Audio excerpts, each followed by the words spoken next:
62 1962 doctor கலைஞர் அவர்கள் இந்த தஞ்சை மண்ணில் தான் நின்று முதல்ல நின்று ஜெயிச்சாங்க. தஞ்சாவூர் மாவட்டம் தலைவர் அவர்கள் சொன்னது மாதிரி இந்த டெல்டாக்காரங்கிற உரிமையோடு வந்திருக்கிறேன். போன சட்டமன்ற தேர்தலில் 2021 சட்டமன்ற தேர்தலில் தஞ்சாவூர் மாவட்டத்தில் 8 தொகுதி இருக்கு, அதில் 7 தொகுதி ஜெயிச்சோம். இப்போ நான் சொல்லவே தேவையில்லை, அது உங்களுக்கு புரிஞ்சிருக்கும். இந்த முறை 8க்கு 8 அடிச்சிடலாமா? இந்த முறை தஞ்சாவூர் மாவட்டம் 100% 10% விக்டரி கொடுக்கணும். ஜெயிச்சு காட்டுவீங்களா? நிச்சயம் செஞ்சு காட்டுவோமா? நம்முடைய வெற்றி வேட்பாளர் தலைவர் அவர்கள் உங்களிடத்துல ஒப்படைச்சிருக்கக்கூடிய வெற்றி வேட்பாளர் முன்னாள் அமைச்சர் அண்ணன் வைத்தியலிங்கம் அவர்கள் இங்க போட்டிடுறாங்க. அவரை பத்தி நான் உங்ககிட்ட சொல்ல வேண்டிய அவசியமே இல்லை. உங்க அத்தனை பேருக்கும் அறிமுகமானவர் தான் அண்ணன் வைத்தியலிங்கம் அவர்கள். ஒரத்த நாடுக்கு மட்டும் இல்ல, ஒட்டுமொத்த தஞ்சாவூர் மாவட்டத்துடைய வளர்ச்சிக்கும் அண்ணன் அவர்கள் நிறைய பணிகள் செஞ்சிருக்கிறாரு. எந்த சந்தர்ப்பத்திலும் ஒரத்த நாடு தொகுதியை எந்த சமயத்திலும் விட்டு கொடுக்காதவர் அண்ணன் வைத்தியலிங்கம் அவர்கள். எதையும் மனசிக்க மாட்டாரு, வெளிப்படைய பேசக்கூடியவர், யதார்த்தமானவர். இன்றைக்கும் உங்கள ஒருத்தரா இருந்து உங்களுடைய வீட்டுடைய சுகத்துக்கு துக்க நிகழ்ச்சியில் அத்தனையும் கலந்து கொள்ளக்கூடிய இந்த மண்ணின் மைந்தன் அண்ணன் வைத்தியலிங்கம் அவர்களுக்கு உதயசூரியன் சின்னத்தில் வாக்கு கேட்டு வந்திருக்கிறேன். அவருடைய முயற்சியில ஒரத்தநாடு தொகுதி இன்னும் அடுத்த வளர்ச்சி அடையணும்னா அண்ணன் அவர்களுக்கு அதனாலதான் அண்ணன் அவர்கள் இன்னைக்கு திராவிட முன்னேற்ற கழகத்தை இணைஞ்சு நம்முடைய தலைவர் தான் அடுத்த முதலமைச்சர், நம்முடைய தலைவர் தான் தமிழ்நாட்டுக்கு அடுத்து வரக்கூடிய தலைவர் அப்படிங்கிற எண்ணத்தை வந்து எனக்கு அவருக்கு நாம அனைவரும் நம்முடைய ஆதரவு கொடுத்து உதயசூரிய வித்தியாசத்துல போன முறை எத்தனாயிரம் வாக்கு ஜெயிச்சீங்க? 28,750. இப்ப நம்ம கேம்புக்கு வந்துட்டாரு. போன முறை நம்ம தான் தோத்துருக்கோம், நம்ம தான் இறந்துட்டோம். இந்த முறை அதுக்காக பழிக்கு பழி வாங்கணும், அவரையே பழிக்கு பழி வாங்கணும். அதை விட அதிகமான வாக்கு வித்தியாசத்துல அண்ணன் வைத்தியலிங்கம் அவர்களை, ஏன்னா அவர் உதயசூரிய சின்னத்தில் நிக்கிறார். இந்த முறை ஜெயிக்க வச்சு கொடுப்பீங்களா? செஞ்சு காட்டுவீங்களா? இந்த தொகுதிக்கு அவர் எதிர்க்கட்சியா இருந்தாலும் சட்டமன்ற உறுப்பினரா இந்த தொகுதிக்கு அத்தனை திட்டங்களை கேட்டு வாங்கியிருக்கிறாரு. இதுதான் அவருடைய அழகு, இதுதான் நம்முடைய திராவிட மாடல் அரசுடைய அழகு. எதிர்க்கட்சி சட்டமன்ற உறுப்பினர் இருந்தாலும் எவ்வளவு திட்டங்களை கொடுத்திருக்காரு தெரியுமா?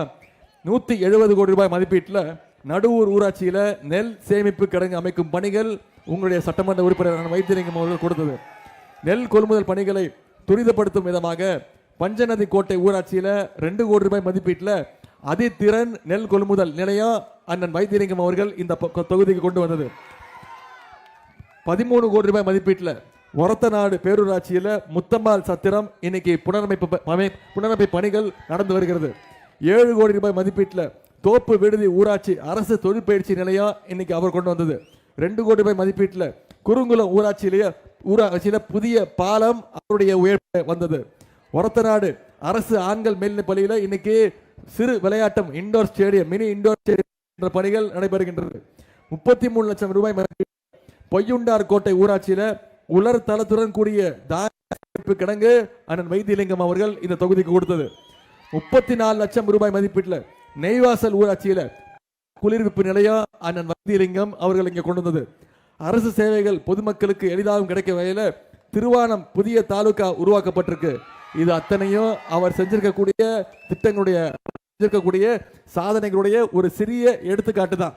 இன்னும் திட்டங்களை இந்த ஒரத்தநாடு தொகுதிக்கு கொண்டு வருவார். வரும்போது சொல்லிட்டார் என்கிட்ட, நிச்சயம் நம்முடைய தலைவர் தான் மீண்டும் ஆட்சி அமைக்க போறாரு.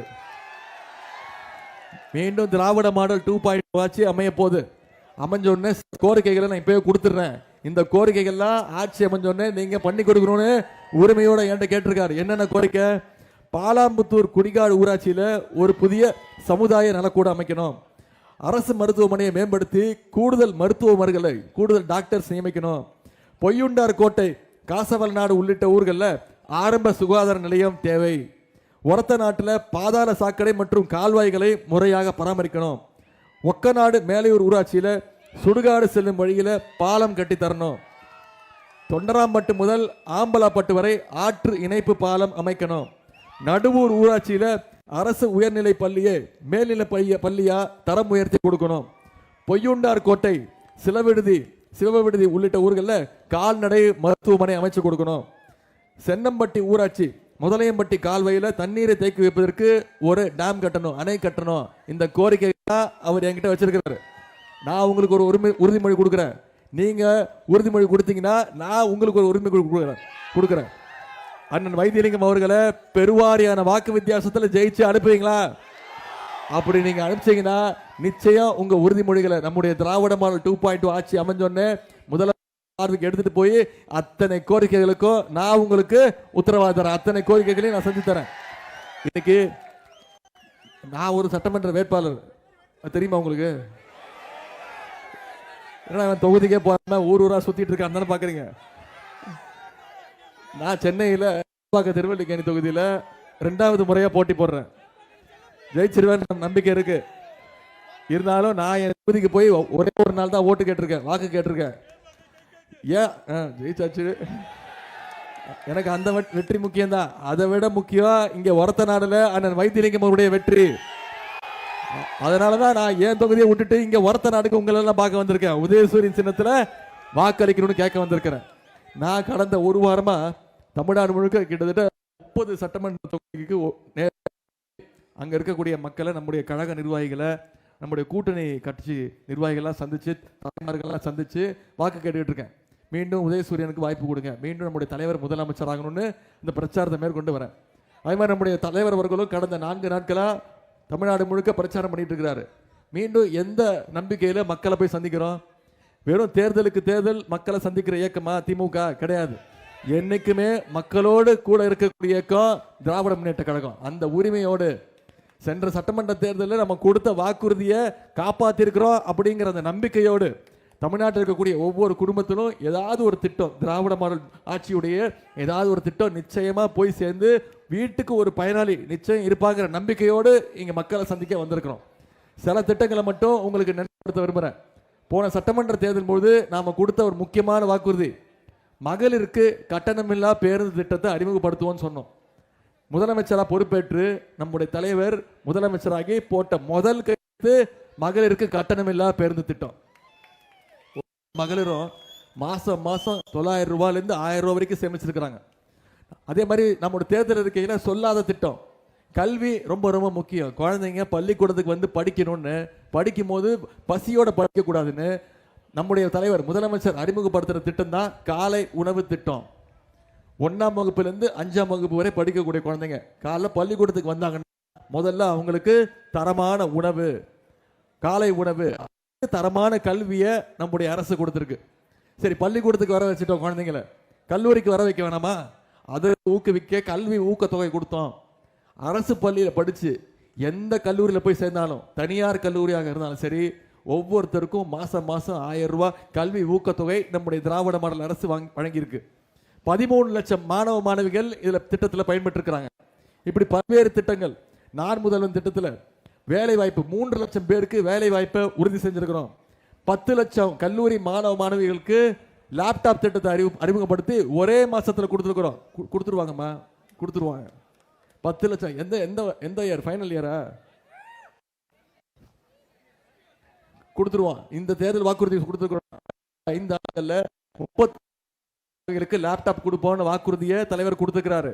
நம்முடைய தலைவர் திராவிட முன்னேற்ற கழகம் என்னைக்கும் தேர்தல் அறிக்கையில சொன்னோம்னா நிச்சயம் அதை செஞ்சு காட்டிருக்கிறோம்.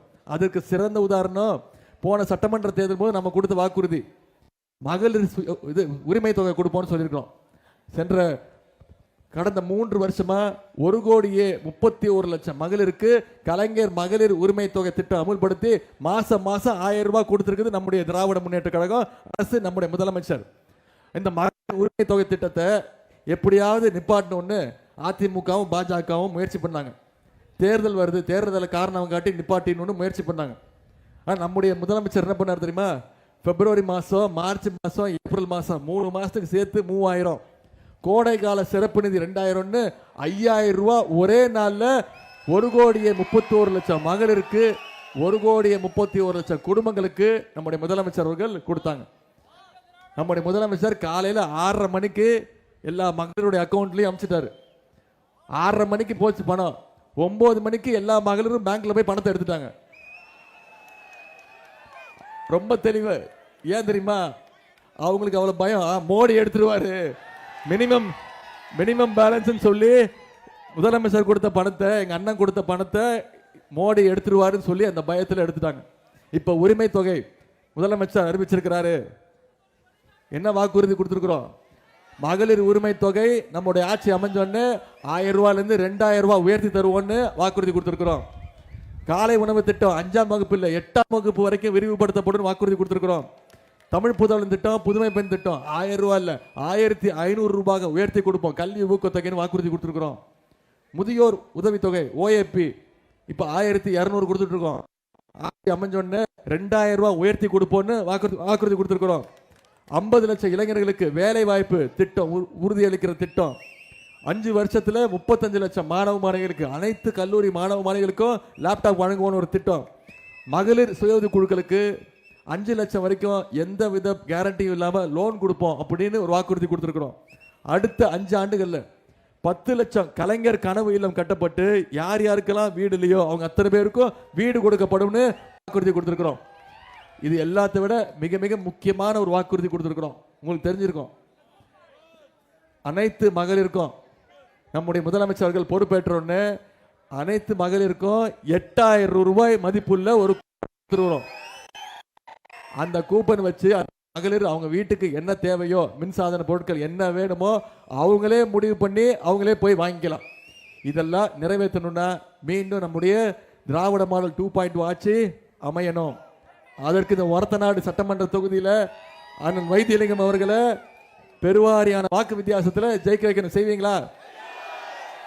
இப்போ நான் இவ்வளவு நேரம் சொன்னேன்ல, இந்த 5 வருஷம் என்னெல்லாம் பண்ணியிருக்கிறோம், என்னெல்லாம் திட்டங்கள் கொடுத்துருக்குறோம், மீண்டும் ஆட்சி எல்லாம் பண்ணுவோம் அப்படின்னு சொல்லியிருக்கிறேன். இவ்வளவு திட்டங்களை கொடுத்ததுனால தான் இன்னைக்கு இந்தியாவிலே நம்முடைய மாநிலம் தமிழ்நாடு நம்பர் 1 ஸ்டேட், வளர்கின்ற மாநிலங்கள்ல 11.19% வளர்ச்சி, டபுள் டிஜிட் குரோத்தோட இன்னைக்கு நம்முடைய மாநிலம் நம்பர் 1 இடத்துல இருக்கு. நாம நம்பர் 1 இடத்துல இருக்கோம் வளர்கின்ற மாநிலங்கள்ல. அவன் கேட்கிற யோசிச்சு பாருங்க, இதுக்கு ஒன்றிய பாஜக அரசு எந்த விதத்திலேயாவது நமக்கு துணை நின்று இருக்கா? தமிழ்நாட்டுக்குன்னு ஏதாவது ஸ்பெஷல் திட்டங்கள் தராங்களா? எந்த திட்டமும் கிடையாது. நம்ம கேட்கிற நிதியை கொடுக்குறாங்களா? கிடையாது. கல்வி நிதி பிடிச்சி வச்சிருக்காங்க. இன்னைக்கு சொல்றாரு ஒன்றிய கல்வி அமைச்சர் திரு தர்மேந்திர பிரதான் சொல்றாரு, 2500 கோடி கொடுக்கணும் தமிழ்நாட்டுக்கு, கொடுக்க மாட்டோம், நீங்க புதிய கல்விக் கொள்கை ஏத்துக்கிட்டாதான் கொடுப்போம்னு ஒன்றிய கல்வி அமைச்சர் சொல்றாரு. இன்னைக்கு திரு எடப்பாடி பழனிசாமி ஏன் நியூ எஜுகேஷன் பாலிசி நம்ம ஏத்துக்கல, புதிய கல்விக் கொள்கை ஏத்துக்கல? அதுல மீண்டும் மும்மொழி கொள்கையை அமல்படுத்த இருக்கு. மீண்டும் இந்திய தமிழ்நாட்டுக்குள்ள தெரிப்பதற்கான முயற்சி நியூ எஜுகேஷன் பாலிசி, புதிய கல்விக் கொள்கை. திரு எடப்பாடி பழனிசாமி அவர்களை நீங்க சொல்லுங்க, நீங்க புதிய கல்விக் கொள்கை ஏத்துப்பீங்களா? நிச்சயம் தமிழ்நாட்டு மக்கள் என்னைக்குமே ஹிந்தி அனுமதிக்க மாட்டோம். இவ்வளவு திட்டங்கள் சொல்லி இருக்கிறோம். ஆனா ஒன்றிய அரசு எந்த விதத்திலையும் நமக்கு துணை நிற்கல. பட்ஜெட்ல தமிழ்நாட்டுக்கு எந்த திட்டமும் ஒதுக்கல. இன்னும் சொல்ல போனா தமிழ்நாடுங்கிற பேரே பட்ஜெட்ல இல்ல. இப்படி தமிழ்நாட்டை தொடர்ந்து வஞ்சிக்கிற பாஜகவை நம்ம புறக்கணிக்கணுமா வேணாமா? தமிழ்நாட்டு அதனாலதான் நம்முடைய தலைவர் தொடர்ந்து சொல்லிட்டு வர்றாரு, இந்த சட்டமன்ற தேர்தல் சாதாரண தேர்தல் கிடையாது. இந்த சட்டமன்ற தேர்தல் டெல்லி அணி வெர்சஸ் தமிழ்நாடு அணி. டெல்லி அணியை தமிழ்நாடு அணி நாம ஜெயிச்சு காட்டணும். டெல்லி அணியில யார் யார் இருக்கா சொல்லுங்க? மோடி, அவர் கூட அவருடைய திரு எடப்பாடி சாமி, அவருக்கு நான் ஒரு பேர் வச்சிருக்கேன். நீங்க எல்லாம் மொரட்டு தொண்டர்கள் பார்த்திருப்பீங்க, மொரட்டு பக்தர்கள் கேள்விப்பட்டிருப்பீங்க. எங்கேயாவது இருக்கீங்களா மொரட்டு அடிமைய? இன்னைக்கு இந்தியாவிலேயே மோடியுடைய நம்பர் 1 மொரட்டு அடிமை யாரு? திரு எடப்பாடி பழனிசாமி அவர்கள். சொல்றாரு, தப்பா பேசுறாரு, அவருக்கு என்ன அனுபவம் இருக்கு, அவருடைய வயசு அப்படின்றாரு. ஆமா, நிச்சயம் திரு எடப்பாடி பழனிசாமி அவர்களுக்கு இருக்கிற அனுபவம் எனக்கு நிச்சயமா கிடையாது. அவருக்கு என்ன அனுபவம், அப்படி என்ன அனுபவம் பாத்தீங்களா? இதான் அவர் அனுபவம். என்னது இது? கீழே ஒருத்தர் படுத்திருக்காரு, தெரியுதா யாருன்னு? தெரியுது, கீழே ஒருத்தர் படுத்திருக்காரு, யாருன்னு தெரியுதா? அவர் தான் எடப்பாடி பழனிசாமி. இந்த அனுபவம் எனக்கு கிடையாது. யார் காலையும் பதவிக்காக போய் பிடிக்கிற அனுபவம் எனக்கு கிடையாது. குறிப்பா சங்கிக கிட்ட அடிமையா இருக்கிற அனுபவம் எனக்கு கிடையாது. அந்த அனுபவம் எனக்கு தேவையும் இல்லை. முதல்ல அந்த அம்மா ஜெயலலிதா அம்மா காலில் விழுந்து கிடந்தாரு. அதுக்கப்புறம் அந்த அம்மா சொன்ன சசிகலா அம்மா காலை பிடிச்சாரு. அந்த அம்மா ஜெயிலுக்கு போயிட்டாங்க. அந்த அம்மா ஜெயிலுக்கு போனோடனே அவரோட காலை பிடிச்சாரு. கொஞ்ச நாள் அவர் காலில் தொங்கிட்டு அப்புறம் காலுக்கு வந்தார். கடைசியா இப்ப எல்லாரையும் கழட்டி விட்டுட்டு இப்ப டெல்லிக்கு போய் மோடியோட காலை பிடிச்சி தொங்கிட்டு இருக்கிறாரு. ஊர்ல ஒரு பழமொழி சொல்லுவாங்கம்மா, ஜாடிக்கு ஏத்த மோடி கிடைச்சிருக்கு அப்படின்னு. அது மாதிரி இன்னைக்கு மோடிக்கு ஏத்த ஒரு சரியான நம்பர் 1 அடிமையாக திரு எடப்பாடி பழனிசாமி அவர்கள் கிடைச்சிருக்காங்க. அந்த அடிமை கூட்டத்தை தமிழ்நாட்டுக்கு நுழைய விடக்கூடாது. டெல்லியிலிருந்து தமிழ்நாடை எப்படியாவது கண்ட்ரோல் பண்ணணும்னு எடப்பாடி பழனிசாமி அவர்கள் ஒரு ரிமோட் கண்ட்ரோல் மாதிரி யூஸ் பண்ணிட்டு இருக்கிறாங்க. அதனால நம்முடைய தமிழ்நாடு என்னைக்குமே டெல்லிக்கு அவுட் ஆஃப் கண்ட்ரோலாகத்தான் இருக்கணும். அது செஞ்சு காட்டுவோமா? உங்களை எல்லாம் அன்போடு கேட்கிறேன், பண்போடு கேட்கிறேன், பாசத்தோடு கேட்கிறேன், உரிமையோடு கேட்கிறேன், உங்க வீட்டு பிள்ளையாக இருந்து கேட்கிறேன், இன்னும் பெருமையா சொல்லணும் தலைவருடைய மகனாக இருந்து கேட்கிறேன், முத்தமிழ் டாக்டர் கலைஞருடைய பேரனாக இருந்து கேட்கிறேன்.